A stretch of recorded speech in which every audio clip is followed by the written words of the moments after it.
ಸ್ವರೂಪಿಣಿ ಮಧುರವಾಣಿ ಜಗಜನನಿ ಸುಖವಾನಿ ಕಲ್ಯಾಣ ವೇದ ವೇದಾಂತ ಜ್ಞಾನ ಸ್ವರೂಪಿಣಿ ಜಗಜನನಿ. Let me welcome everyone. First of all, let me welcome all the senior citizens who have accepted our invitation. சகாமேஸ்வரர் அழைச்சதுக்கு பல காரணங்கள் இருக்கு, ஒரு காரணம் இல்லை. He is doing profession with passion and perfection. ஒரு icon in IAS Academy சொல்லலாம் sir. And he is a role model to everybody. And he is a big followers group. I am one of his fan. And he is one of our hero for us. So அது ஒரு personal touch and a personal attachment towards him. அதான் main reason கூப்பிட்டதுக்கு. And difficult times, he stood the test of time. He is the man icon for Indian administrative service. Thank you, sir. Thank you for accepting our invitation. Apart from health, he is the most fit man I can know. We can tell. So he keeps healthy diet and he takes care of everything well. Not only official work, but also he takes care of health also very well. So we welcome you, sir.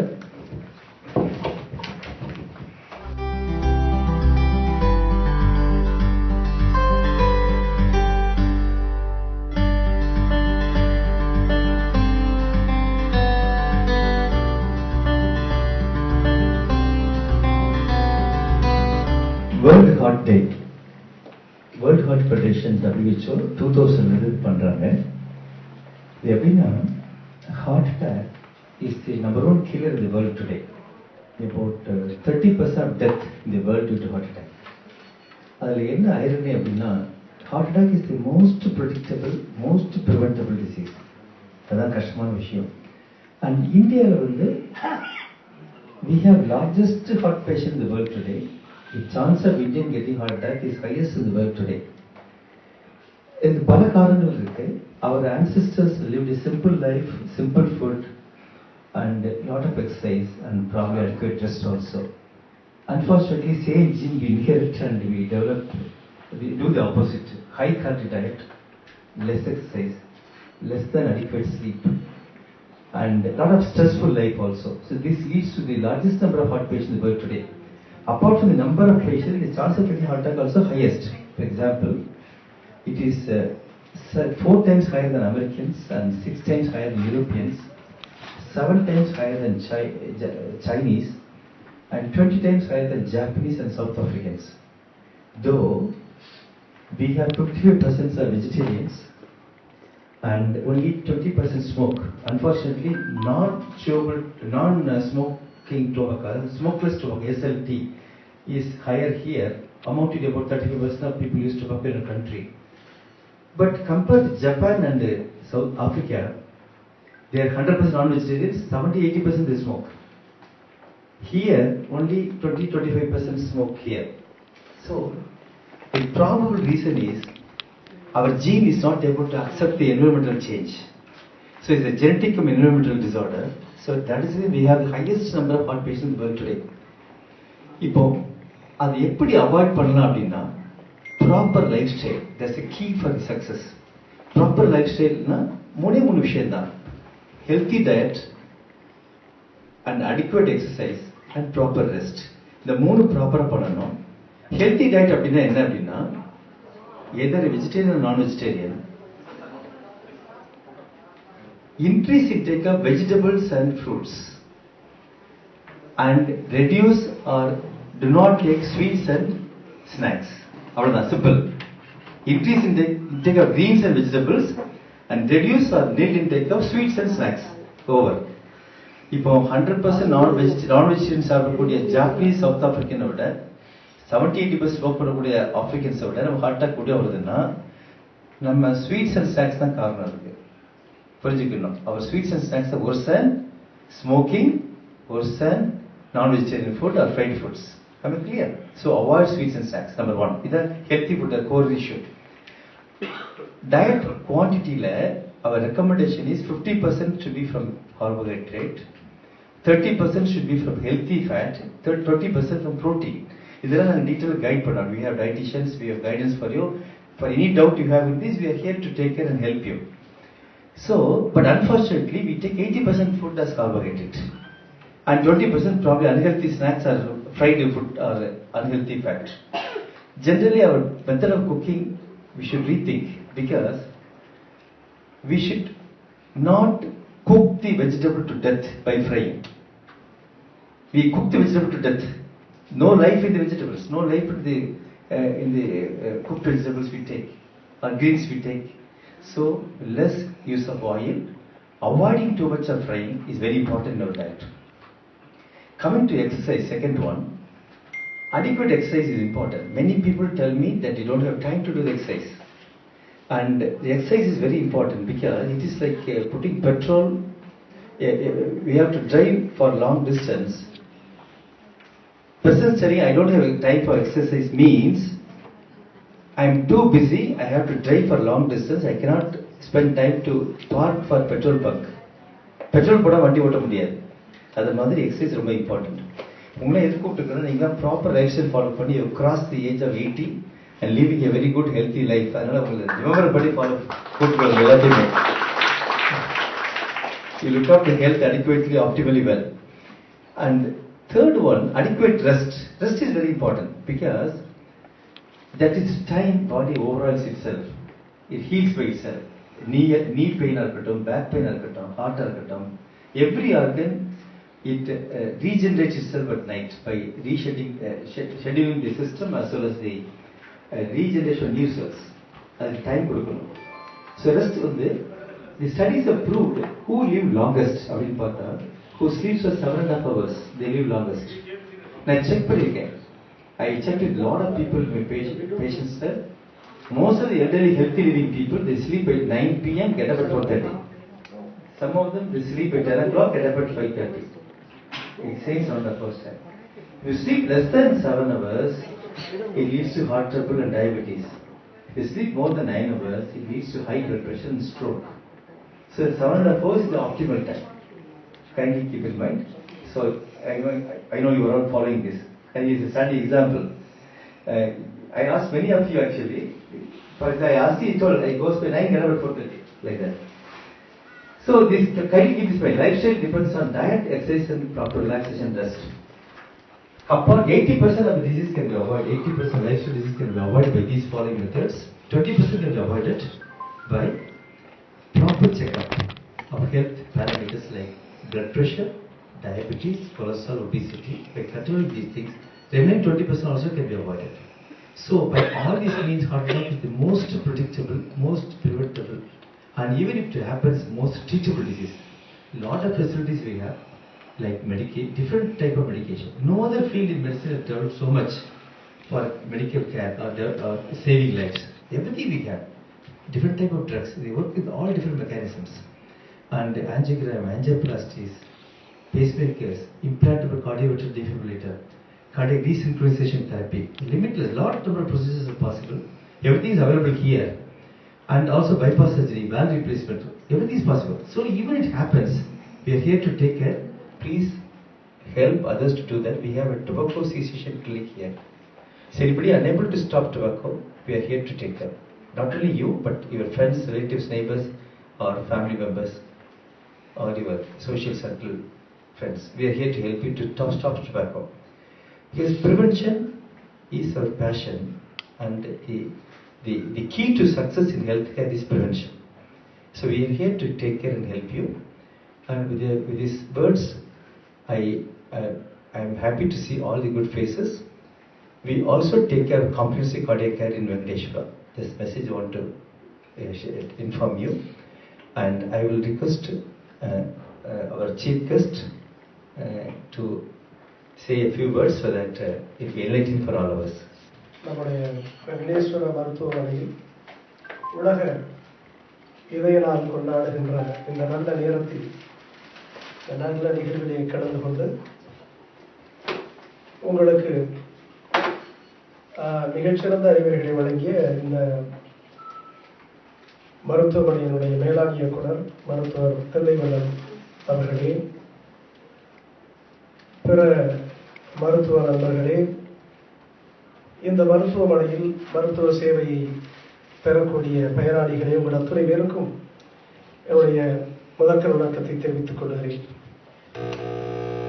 இன்றைக்கு இந்த உலக இதய நாள் கொண்டாடுகிற இந்த தருணத்தில் பொதுவாக உலகெங்கும் அல்லது நம்முடைய மானுட சமூகத்தில் இந்த இதய நோயை பற்றிய பெரிய விழிப்புணர்வை ஏற்படுத்த வேண்டியது நம்முடைய கடமை, அரசினுடைய கடமை. அந்த மருத்துவத்துறையிலே இருக்கக்கூடிய மருத்துவ நிபுணர்களுடைய கடமை. எனவே அந்த கடமையை மிகச்சிறப்பாக இன்றைக்கு வெங்கடேஸ்வரா மருத்துவமனை செய்திருக்கிறது. உணவார பாராட்டுகிறேன். என்னை பொறுத்த வரைக்கும் நான் ஒரு IAS அதிகாரியாக இருக்கின்ற இந்த சூழலில் நான் வழக்கமாக ஒரு ஆண்டுக்கு எனக்கு 800 1000 கல்லூரிகளிலிருந்து, பள்ளிகளிலிருந்து, ரோட்டரி அரிமா சங்கங்களிலிருந்து, தன்னார்வ தொண்டு நிறுவனங்களிலிருந்து எனக்கு பேச, அவர்களுடைய நிகழ்வுக்கு என்னை பேச அழைப்பார்கள். ஆனால் அங்கெல்லாம் செல்ல முடியாது, எனக்கு நேரமில்லை. எனவே மாதத்திற்கு ஒரு 4 5 என்கின்ற அளவிற்குத்தான் நான் அங்கே பேச செல்வது உண்டு. எனவே யாராவது அன்றாடம் நான் அலுவலகத்திற்கு சென்றால் குறைந்தபட்சம் அன்றைக்கு 2 அல்லது 3 அல்லது 4 அழைப்பாவது எனக்கு வந்திருக்கும் அந்த மின்னஞ்சல். எனவே நான் யாராவது என்னை அழைத்தால் 2 மாதங்களுக்கு முன்பாகவே 3 மாதங்களுக்கு முன்பாகவே சொன்னால்தான் என்னால் உங்களுடைய நிகழ்ச்சிக்கு வர முடியும் என்று சொல்லிவிடுவேன். ஆனால் நம்முடைய மருத்துவர் தில்லை வள்ளல் 3 நாட்களுக்கு முன்பாகத்தான் என்னை இந்த நிகழ்வுக்கு வர அழைத்தார்.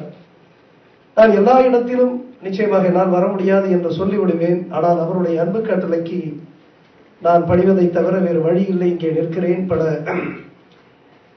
நிகழ்வுகளிலே கலந்து கொள்ளக்கூடிய அந்த சூழலிலும் உங்களை சந்தித்து ஒரு சில வார்த்தைகள் உங்களோடு பேசி உங்களை ஊக்கப்படுத்துவதற்கான ஒரு சிறிய அந்த ஒரு வாய்ப்பாக கருதி நான் இந்த நிகழ்விலே கலந்து கொள்கிறேன். என்னை பொறுத்த வரைக்கும் வெங்கடேஸ்வர மருத்துவமனை ஒரு வகையில் எனக்கு ஒரு உணர்வுபூர்வமான ஒரு மருத்துவமனை. நான் 2012 நான் மதுரை மாவட்டத்தினுடைய ஆட்சியராக, கலெக்டராக அங்கிருந்து மாற்றப்பட்டு அதற்கு பிறகு குவார்டெக்ஸ் நிறுவனத்தினுடைய மேலாண் இயக்குநராக நான் பணியமர்த்தப்பட்ட காலத்தில் என்னை அமெரிக்காவிலே FETNA என்று சொல்லக்கூடிய federation of Tamil association of north America என்று சொல்லக்கூடிய வட அமெரிக்க தமிழ் சங்கங்களினுடைய ஐக்கிய ஒன்றியம் என்று அழைக்கக்கூடிய அந்த தமிழ் அமைப்பு என்னை அமெரிக்க நாட்டிற்கு அழைத்தங்கே நான் ஒரு 4-5 நகரங்களிலே பேச சென்றேன். 2012 பேசிவிட்டு நான் இங்கே திரும்பி வந்து ஒரு 3-4 நாட்களிலே எனக்கு டைபாய்டு வந்துவிட்டது. உடனடியாக நான் இங்கே நம்முடைய மருத்துவர் தில்லை வள்ளலை சந்தித்து இந்த மருத்துவமனையிலே நம்முடைய மருத்துவர்கள் எல்லாம் மிகச்சிறப்பாக கவனித்துக் கொண்டார்கள். ஒரு 3 நாட்கள் நான் இங்கே சிகிச்சை பெற்றேன். அந்த காலகட்டத்தில் அப்பொழுது நான் இங்கே சேர்ந்த அதே நாளில் தான் எனக்கே ஒரு ஆச்சரியத்தை ஊட்டக்கூடிய ஒரு செய்தி. அன்றைக்கு நான் மதுரை மாவட்டத்தினுடைய ஆட்சியராக இருந்து தமிழக அரசுக்கு அனுப்பிய ஒரு அறிக்கை, அந்த அறிக்கை 2 மாதங்களாக 3 மாதங்களாக வெளிவராத அறிக்கை எப்படியோ வெளிவந்து இந்த மருத்துவமனையில் நான் அன்றைக்கு சேர்ந்த பொழுதுதான் தொலைக்காட்சியிலே பார்க்கிறேன். மதுரை மாவட்டத்தில் மிகப்பெரிய கிரானைட் மோசடி, 16,000 கோடி அரசுக்கு இழப்பு என்கின்ற செய்தியை எப்பொழுது வந்து பெரிய அளவிற்கு அது தாக்கத்தை ஏற்படுத்தியது. அதனால் எனக்கு இந்த மருத்துவமனையில் ஒரு உணர்வுபூர்வமான ஒரு பிணைப்பு உண்டு. நான் சொல்லுவதெல்லாம் உங்களை நான் உணவார வாழ்த்துகிறேன். நிச்சயமாக நீங்கள் ஆரோக்கியத்தோடு இன்னும் 10 ஆண்டு காலம் வாழ்வீர்கள், 100 ஆண்டு காலம் ஒவ்வொருவரும் வாழ வேண்டும் என்று ஆசைப்படுகிறேன். அடிப்படையிலே நல்வாழ்வு என்பது it's a state of complete physical, mental and social well-being. It's not merely the absence of disease or infirmity என்று உலக சுகாதார நிறுவனம் சொல்லுகிறது. எனவே இது ஒரு மொத்த கடமை. நம்முடைய மருத்துவர் இங்கே மிக அழகாக சுட்டிக்காட்டியதை போல நம்முடைய வாழ்க்கை முறை அடிப்படையிலே நம்முடைய உணவு முறை, நம்முடைய சமூகம், தமிழ் சமூகம் உணவே மருந்து என்று வாழ்ந்த ஒரு சமூகம்.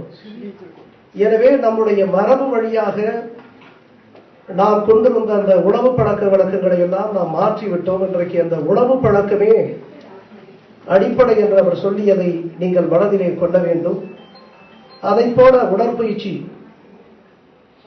செய்வதையும் நீங்கள் அன்றாடம் அதை செய்வதை நீங்கள் ஒரு காலம் கைவிடக்கூடாது.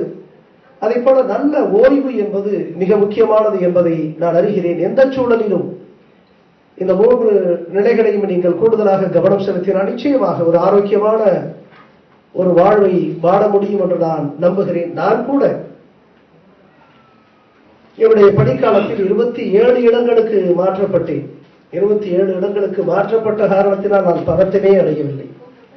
ஒருவேளை நானும் பதட்டமடைந்து அச்சமடைந்திருந்தால் ஒருவேளை நானுமே ஒரு நோயாளியாக நானும் மருத்துவமனைக்கு தொடர்ந்து சென்றிருக்க வேண்டும். 27 இடங்களுக்கு மாற்றிய அந்த சூழலிலும் கூட நான் கொஞ்சம் கூட அச்சப்படாமல், கொஞ்சம் கூட பதட்டப்படாமல் என்னுடைய பணியை நான் தொடர்கிறேன் என்று எதற்காக சொல்லுகிறேன் என்று சொன்னால், அத்தகைய உறுதியை நீங்களும் கொண்டிருக்க வேண்டும். நிச்சயமாக மிகச்சிறந்த ஒரு ஆரோக்கிய வாழ்க்கையை உங்களால் வாழ முடியும் என்று நம்புகிறேன். ஆரோக்கியமான மனிதர்கள் தான் ஒரு சமூகத்தினுடைய, ஒரு நாட்டினுடைய நல்வாழ்விற்கு, பலத்திற்கு அடித்தளமானவர்கள். வள்ளுவர் கூட மிக அழகாக சொல்லுவார், ஒரு பசியும் ஓவாப்பினியும் செருவகையும் சேராது இயல்வது நாடு என்று சொல்லுவார்.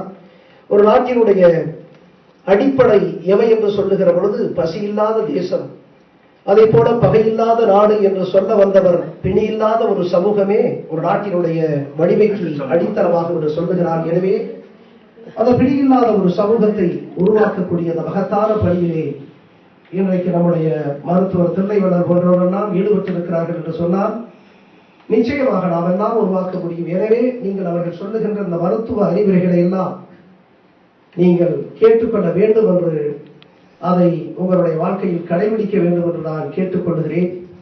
எந்த சூழலிலும் பதற்றமடைய வேண்டாம். உங்களுக்கு தெரியுமோ என்னவோ தெரியவில்லை, நான் மதுரை மாவட்டத்தினுடைய ஆட்சியராக இருந்த காலம், அப்பொழுது நான் அங்கே இருந்த பொழுது எனக்கு ஒரு புகார் வந்தது. இந்த புகாரிலே என்ன குறிப்பிடப்பட்டிருந்தது என்று சொன்னால், 16,000 கோடி அளவிற்கு அல்லது பெரிய அளவிற்கு அரசுக்கு இழப்பை ஏற்படக்கூடிய கிரானைட் முறைகள் நடந்திருக்கிறது என்று சொன்னார்கள். நான் விசாரித்து அறிக்கையை அனுப்பினேன். அறிக்கையை அனுப்பிய 2 நாளில் நான் இங்கே தலைமைச் செயலகத்திலே அழைத்தார்கள்.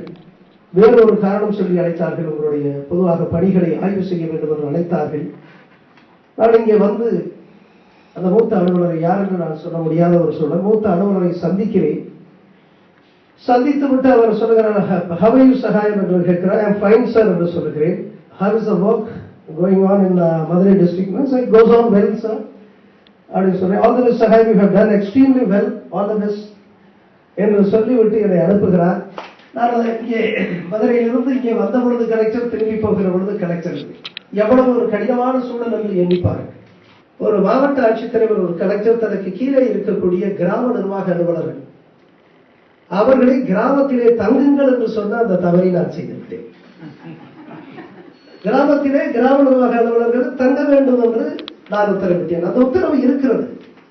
அங்கே ரைட் மேனுவல் ரூல் 3 என்று இருக்கிறது. அதில் என்ன, every village administrative officer is supposed to stay in the respective charge village. In case he or she doesn't stay in the respective charge village, he or she shall be removed from the service. ஒரு கிராமத்தில் கிராம நிர்வாக அலுவலர் தங்கணும், இதுதான் சட்டம். அப்படி தங்கவில்லை என்று சொன்னால் அந்த கிராம நிர்வாக அலுவலரை பதவியிலிருந்தே நீக்கலாம் என்று சட்டம் சொல்லுகிறது. The rule is very clear, it's very obvious. The rule is very categorical. இந்த சட்டத்தை அமல்படுத்த நான் உத்தரவிட்டேன். எனக்கு கீழே பணியாற்றக்கூடிய சப் கலெக்டர், ஆர்டிஓஸ் இவர்களுக்கு உத்தரவிட்டு யாருமே கிராமத்திலே தங்குவதில்லை. இந்த கிராமத்திலும் இன்றைக்கு தங்குவதில்லை. இந்த தேசத்தை என்ன சொல்லுகிறோம்? India is a country of villages என்று சொல்லுகிறோம். நம்முடைய தேச தந்தை அவர் இந்தியா lives in villages என்று சொல்லுகிறார். ஆக தேசங்களினுடைய, அதாவது கிராமங்களினுடைய தேசமாக இருக்கக்கூடிய இந்த தேசத்தில் நான் ஒரு கலெக்டராக இருந்து கிராமங்களிலே சென்று பணியாற்றுங்கள் என்று அங்கே இருக்கக்கூடிய கிராம நிர்வாக அலுவலருக்கு உத்தரவிடுகிறேன். எப்படி ஒரு சாதாரண ஒரு ஐஏஎஸ் அதிகாரியாக இருந்தால் எவ்வளவு மன உளைச்சலும் மனவேதனையும் ஏற்பட்டிருக்கும். ஆனால் நான் எடுத்துக்கொள்ளவில்லை. என் சமூகத்திற்கான கடமையை செய்கின்ற பொழுது ஏற்பட்ட ஒரு சின்ன ஒரு சறுக்கலாகத்தான் நான் கருதி கொண்டேன். எதற்காக சொல்லுகிறேன் என்றால், எந்த சூழ்நிலையிலும் எதற்காகவும் பதற்றமடைய வேண்டாம். ஏனென்றால் நீங்கள் பதற்றமடைகின்ற பொழுது அது உங்களுடைய ஆரோக்கியத்தை, உங்களுடைய நல்வாழ்வை பாதிக்கிறது. என்னை பொறுத்த வரைக்கும் என் சமூகம், இந்த தமிழ் சமூகம், இந்திய நாடு, என் சமூகம் அது ஆரோக்கியமானதாகவும் இருக்க வேண்டும், யோக்கியமானதாகவும் இருக்க வேண்டும் என்று நான் நம்புகிறேன்.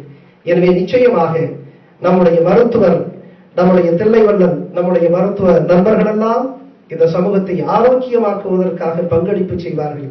நான் இந்த சமூகத்தை யோக்கியமாக்குவதற்கு, ஒரு நேர்மையான சமூகமாக மாற்றுவதற்கு என்னளவில் ஒரு சிறிய பங்களிப்பை செய்கிறேன். நிச்சயமாக நீங்கள் மிகச்சிறந்த ஒரு ஆரோக்கியமான வாழ்வை நீங்கள் நிச்சயமாக நடத்த முடியும். நம்முடைய மருத்துவர்கள் சொல்லுகின்ற அந்த அறிவுரைகளை எல்லாம் கேளுங்கள், மகிழ்ச்சியோடு இருங்கள். இந்த பாசிட்டிவ் ஆட்டிடியூட் என்று சொல்லுவார்கள் அல்லவா, அந்த ஒரு சாதகமான எண்ணங்களை, நேர்மறையான எண்ணங்களை நீங்கள் வளர்த்துக் கொள்ளுங்கள். எப்பொழுதுமே ஆட்டோசஜஷன் என்று சொல்லக்கூடிய அந்த மனநிறைவை கொடுக்கக்கூடிய அந்த மனநிலையை நீங்கள் வளர்த்துக் கொள்ளுங்கள். நிச்சயமாக நீங்கள் ஆரோக்கியத்தோடு இருப்பீர்கள். அதற்கு இந்த உலக இதய நாள் இன்றைக்கு கொண்டாடக்கூடிய இந்த நேரத்திலே நம்முடைய மருத்துவர் தில்லைவள்ளல், நம்முடைய வெங்கடேஸ்வர மருத்துவமனை மருத்துவர்கள் நிச்சயமாக சிறப்பாக கொண்டாடுகிறார்கள். சிறப்பாக உங்களுக்கு அறிவுறுத்துவார்கள், சிறப்பான சிகிச்சையை உங்களுக்கு அளிப்பார்கள். பயன்பெறுங்கள். உங்களை வாழ்த்துகிறேன். வணக்கம். Coming to the head of the institution, DR.THILLAI VALLAL. He has been a very personal friend of mine, young boy who worked in St. Isabel's Hospital. In those days when I used to come out maybe at 10 o'clock or 10:30, he is still sitting in the OP. So one day I went to say hello to him and said, "Enna Dr. Thillai inge ukkandirke, rathri fulla ukkarviya?" "Illa madam, case varudhu." So taking some liberty, நான் அவரை கேட்டேன், "தில்லை எவ்வளோ கிடைக்குது உனக்கு?" அவர் சிரிச்சாரு. Then he said 100 rupees. I said, "I am much older to you. நான் என்ன சொல்றேன்னா, நீ இங்கேருந்து கிளம்பு. You leave this institution. Start a hospital of your own." அப்படின்னா, then I found that he started this hospital. That was the turning point in his life. And to make the story short, this is one of the excellent institutions where you will get immediate treatment. When it comes to the casualty department, in no time everything is done. And one other group of people whom I would like to compliment is the ambulance drivers. My daughter's father-in-law was somewhere in Tiruvayur, and I called Shelvarani and said, "I think he is getting into a cardiac attack. He was 86. Why don't you bring him?" She said, "Sure. I live in Nungambakam and he lives in Tiruvayur. But before I came into this institution, I found the man was already in the ICU. They had started the drip, everything. So I think the ambulance drivers of this institution really needs a special approach."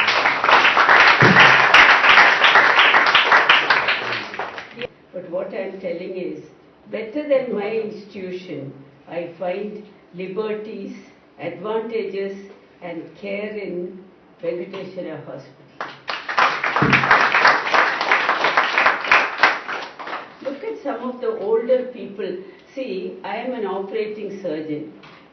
There is one nurse in the operation room called Muthulakshmi. This lady was studying in Isabel, and as a student I have known her. Today, you just tell the operation, the things are there on the table. Maybe it is not very spacious. What does it matter? You need moving space and the way by which you will operate. And I think this staff nurse has been here for many years. I don't think I have found even abroad a nurse who's so smart as her. So I think she needs a very big applause. Venkataeswara is a very unique institution. And if you ask me, I think Dr. Thillai, I owe you a Lord. Thank you so much. Thank you very much. Thank you for an opportunity to tell a few things. Thank you so much, ma'am. Thank you so much. My promise for my heart and your heart. That's the thing. Again, அப்படின்னா we should take responsibility of taking care of our heart. ஏற்கனவே சொன்ன மாதிரி I will take healthy diet, I will do adequate exercise, I will take adequate rest.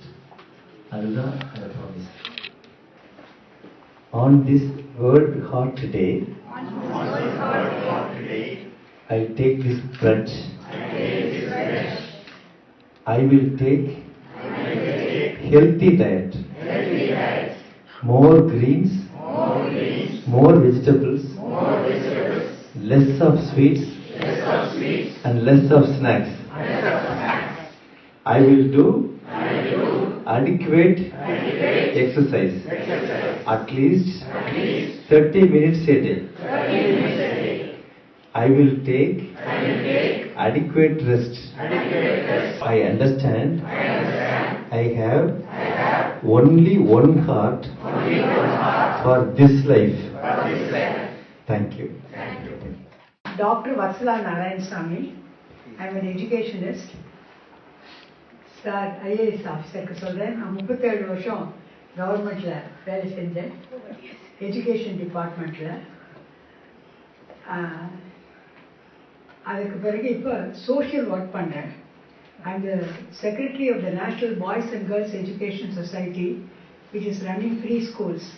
Lady Sivasami Girls High School, Sivasami Kalalaya Senior Secondary School, and Sivasami Kalalaya Higher Secondary School. Dr. Thillai சொன்னபடி, first of all, I am a nutritionist, then I became an educationist. எங்கள் வீட்டில் இந்த மாதிரி காய்கறிகள் அதிகம், ஒரு உணவை நன்றாக அவர் சொன்னபடியே நாங்கள் முதல்ல இருந்து செஞ்சுக்கிறதுனால என் ஹஸ்பண்ட் இங்கே உட்காந்துருக்காரு, mister Narayanasamy. he is 90 years old. I am 86 years old. ஆனால் இந்த தருணத்தில் நான் என்ன சொல்ல வரேன்னாக்க, 20 வருஷங்களுக்கு முன்னால இவருக்கு ஒரு பைபாஸ் சர்ஜரி நடந்தது. அதற்கு அவரை உயிரை காப்பாற்றுறது டாக்டர் தில்லை. இதற்கு பிறகு 3 முறை இங்கே ஹாஸ்பிட்டல் அட்மிட் பண்ணா பிகாஸ் ஆஃப் இந்த ஹார்ட் அட்டாக். ஒரு தடவை எனக்கு ஞாபகம் இருக்கு, 2 தடவை எலக்ட்ரிக்கல் ஷாக் கொடுத்து டாக்டர்ஸ் எல்லாம் வெளியில வந்துட்டாங்க, இனிமே கொடுக்க கூடாதுன்னு. ஆனா என்னுடைய பிள்ளை டாக்டர் தில்லை இன்னொரு தடவை நான் போய் ஷாக் கொடுக்குறேன்னு சொல்லி என்னோட ஹஸ்பண்டோட உயிரை காப்பாற்றுறது அவர். அதனால ஹாஸ்பிட்டலுக்கு ஆனால் எனக்கு அதுக்கு தகுந்த இதையும் அவர் கொடுக்குறாரு. எப்போ இந்த ஹாஸ்பிட்டல் திறந்து வைக்கிறதுக்கும் என்னதான் வந்து குத்தி வலி கேட்டு சொல்றாரு. அந்த மெயின் ஹாஸ்பிட்டல் புது ஹாஸ்பிட்டல் திறக்கும் போதும் நான் தான் வந்தேன். அதனால என்னுடைய பிள்ளை அமெரிக்காவில் இருக்கான், அவனை நான் பிள்ளையா நினைக்கிறது இல்லை, தில்லையை தான் நான் பிள்ளையா நினைக்கிறேன். அதே போல டாக்டர் கிரிஜா, டாக்டர் செல்வராணி எல்லாம் என்னுடைய ஃபேமிலியா நினைச்சு hospital, hats off to the hospital. Hip hip hooray, hip hip hooray, hip hip hooray. முதல்ல எனக்கு ஹார்ட்டோட வரும்பொழுதே டாக்டர் தில்லை தான் போய் பார்த்தேன்.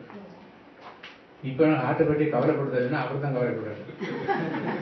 எனக்கு கொஞ்சம் கூட என்ன சொல்லிட்டேன் அவர்கிட்ட, நான் நீங்கள் இருக்கும்போது நான் ஏன் பயப்படணும்னு சொல்லிட்டு. ஆனால் மருந்த உணவு அவர் சொல்கிறபடி செய்கிறேன், எக்ஸசைஸ் அவர் சொல்கிறபடி செய்கிறேன், அவர் சொல்கிறது கேட்க மாட்டேன். இப்போ நான் மற்ற சில ப்ராப்ளம்லாம் இருக்குது, எல்லாம் பார்க்கின்சன் அதெல்லாம் இருக்கிறது, இருந்தால் கூட அதை நான் கவலைப்படுறதில்லை. அதிகாரம் உட்கார முடியாது. இன்னைக்கு வரணும்னு சொல்லும்போது நான் நேரில் பேசுகிற கிட்ட தகவல் வந்துருந்தது, டாக்டர் தில்லை சொன்ன உடனே போயிடணும்னு சொல்லிட்டு வந்துட்டோம். அதனால் முழு நம்பிக்கைக்கு உரிய தில்லையாக இல்லை, என்னோட நண்பர்களாக தான் பழகிட்டு இருக்கிறோம். அவர் விருதுக்கு மனசை கவர்ந்து பெறவர். அவரை நான் எத்தனை நேரம் வாழ்த்தினாலும் போதும் எனக்கு எலிக்காய்ச்சல் வந்தது. எலிக்காய்ச்சலான்னு தெரியறதுக்கு முன்னாலே அவர் ட்ரீட்மெண்ட் கொடுத்து ரிசல்ட் வரும்போது லேப் ரிசல்ட் வர்றதுக்கு முன்னாலேயே கொடுத்து எனக்கு அவதிட்டாங்க. என் கூட எலிக்காய்ச்சல் கொடுத்த 2 பேரும் என்னுடைய ஃப்ரெண்ட்ஸுக்கு ஆள் இல்லை. ஸோ எனக்கு நான் பயப்படுறதே கிடையாது வாழ்க்கையில். என்ன இடத்துல டாக்டர் தில்லை இருக்கிறாரு, அவர் இந்த ஊரில் இருந்தாலும் வந்து படுத்துக்குவேன். பட் டாக்டர் செல்வராணிலாம் என்னோட சொந்தக்காரங்க ரொம்ப வேண்டியவங்க மாதிரி நல்லா கவனிப்பாங்க. எல்லா சிஸ்டர்ஸு மற்ற பேர் எல்லாருமே இது நான் எனக்கு போகாத இடமா இருந்து என்னோட சொந்த ஹாஸ்பிட்டல் மாதிரி நினைச்சிட்டு அப்படிதான் என்னுடைய வாழ்க்கையில் நான் நினைக்கிறேன். எங்கள் குடும்பத்தில் அப்படி நினைக்கிறாங்க. நான் நீடோடு வாழ்வேன். நீங்கள் வரக்கூடிய பேசி அத்தனை பேரும் நல்லதாக திரும்பணும். இந்த ஹாஸ்பிட்டல் வளரணும். இது ஒரு சமுதாயத்தை வளர்க்க ஆசையாக இருக்கணும். அது என்னுடைய விருப்பம். வாழ்த்துக்கள்.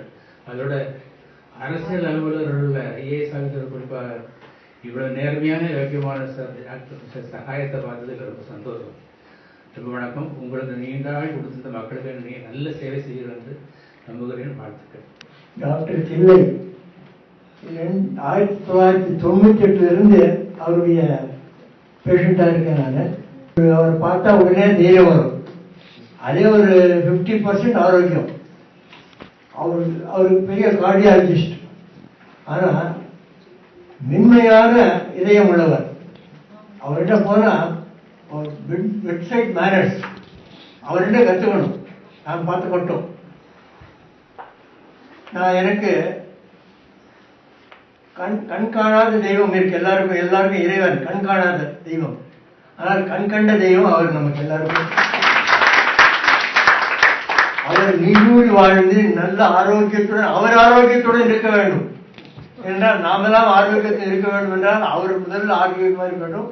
அதனால் இறைவனை நான் பிரார்த்திக்கிறேன். அவர் நீண்ட காலம் ஆரோக்கியமாக இருந்து எல்லோருக்கும் இதே சேவையை செய்து கொண்டிருக்க வேண்டும் என்று கேட்டுக்கொள்கிறேன். நன்றி, வணக்கம். Dr. Thillai has been looking at us as though he is very close to me, and always I can't forget the association I have with Venkataeswara Hospital. I wish Thillai Vallal all the best of health so that he can continue service to all of us for many more years.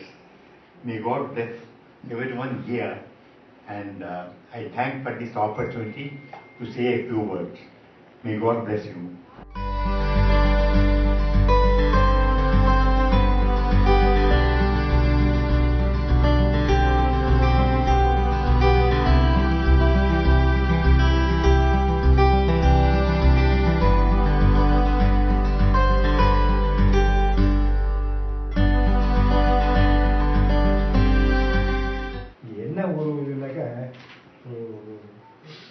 கவி ஒன்று சொல்லுவாங்க, உப்புடன் முகமறந்து உபசைத்து உண்மை பேசி உற்றுள்ளா கும்பிட்டாலும் உண்மையிலே அருவாகும் கப்பிய பசியோடு கடும் பசி ஆகுதானே. அவர் பேசுறதும் அவரை வந்தோடனே நமஸ்காரம் வாங்கோ சௌக்கியமாக இருக்காட கேட்கறதுக்கும் அவர் கையினால் மருந்தே வேண்டாம். அவர் சொல்கிற வார்த்தைகளும் அவர் என்னென்ன செய்யணும், எதாவது சாப்பிடணும், எதாவது சாப்பிடக்கூடாது, அதை நம்ம அடிப்படையாக நம்ம ஆண்டோம்னாக்க அவர் சொல்கிற வயசையோட எத்தனை வயசோட வாழலாம். அவர் அவ்வளவு இந்த வெங்கடேஸ்வரா மேலே மேலே மேலே மேலே மேலே நான் வரும்போது 2007 இன்றைக்கி 2018 வளர்ந்து கொண்டுதான் வருதுதான். அதே மாதிரி அவரும் தில்லை நடராஜன் மாதிரி வளர்ந்து கொண்டே வருகிறார். அவர் எல்லாருக்குமே தில்லை நடராஜர் தான். அதனால் எனக்கு ரொம்ப பிடிச்சது அவருடைய பேச்சும் அவருடைய சுபாவமும் அவருடைய நடவடிக்கை பாவமும். யாரையுமே ஒரே மாதிரி நினைக்கிறதுனால அந்த உடம்புல வர வியாதியே போயிடும். நானும் 3 தடவை இங்கே அட்மிட் ஆகியிருக்கேன். நம்ம ஆட்டுக்கார வேண்டி ரொம்ப ஒன்றுமே இப்போ நமக்கு கோபம்ங்கிறது தாபங்கிறது வராது. அன்பு தான் அவர்கிட்ட இருக்கு. அந்த அன்பு தான் நமக்கு பாசம், அன்பு தான் அவருடைய இந்த ஆஸ்பத்திரிக்கே இந்த மேலே மேலே வரணும் கேட்டுக்கொள்கிறேன். மனைவியை கேட்டரிங் பண்ணுறது மவுண்ட் சென்ட் தாமஸ் ஹோட்டல் நினைச்சிட்டு இருப்பாங்க. மவுண்ட் பேட்டன் பிரபு சாப்பாடு போட்டு வருவார். வயசுக்கு கெஸ்ட் பண்ணிருக்கேன். My liver was all right, but my heart was giving a bit of problems. Therefore, one fine night, I came about 9:30. I came to see Dr. Thillai at Isabella Hospital. We rushed. Then he said, "Don't worry." He came in. I was very worried because of terrible pain, angina. And from that time onwards, anything that happened to me, I had 2 or 3 attacks. He came to my rescue, saved my life. I mean, I would say I was on the brink because things were getting pretty worse for me. And for the first time, he said, I have done enough for you. Now it is up to you to change your way of life. And a short while ago, Dr. Thillai was telling the kind of diet, exercise, and kind of mind you should keep all the time, the morale to be kept very high. At our age, we are senior citizens, 85 years of age. So I said, I'll have to be near Dr. Thillai.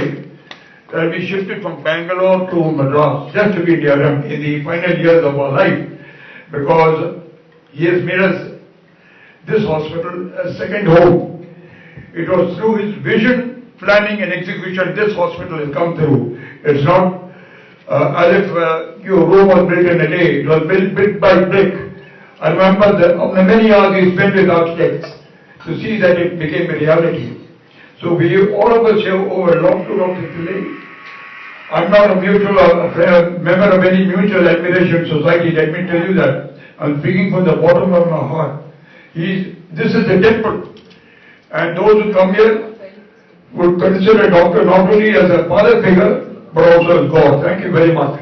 Madam Mary Swami, a good friend of us. எவ்வளோ பெரிய ஒரு விஷயம்னா Venkateswara hospital 2003ல் கெட்டும்போது ரொம்ப financial difficult இருந்தது, நிறைய delay ஆச்சு. அப்போ கேட்டாங்க என்கிட்ட, ஏன் டாக்டர் ரொம்ப பார்த்து கஷ்டப்படுற மாதிரி தெரியுது. நாங்கள் அம்மா கொஞ்சம் டஃப்பாக இருக்குது, பணம் இல்லை, டிலேயாக நிற்குது.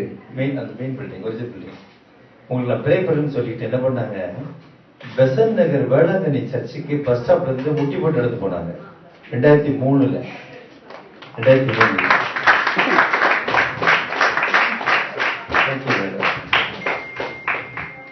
Dr. Thillai is more than a doctor, he is a personal friend of mine. One doesn't feel like he is a doctor. It is like talking to your own brother. An excellent care, a very humane person who always takes personal interest in each and every patient of his. He is the best doctor, the best person in this entire world. Thank you so much, Dr.